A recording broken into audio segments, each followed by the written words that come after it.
नफ्स के लागरपन और कमज़ोरी को ख़त्म करता है, क्योंकि नफ्स के मसल्स की जो स्ट्रक्चर होती है ये फाइबर इलास्टिक शीट्स पे मुश्तमिल होती है और ये शीट्स प्लेट्स की तरह एक दूसरे के साथ अरेंज होती हैं।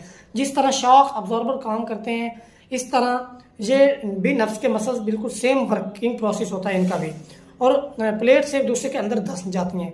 क्योंकि डायमंड की प्रॉपर्टी है ये कुश्ता होके पहले की निस्बत भी ज़्यादा जो है ना इसकी पेनिट्रेटिंग पावर बढ़ जाती है।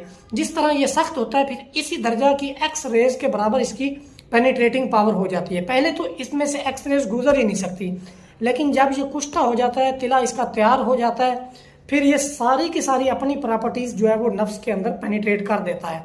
तो ये नफ्स के मसल्स को खोलती हैं।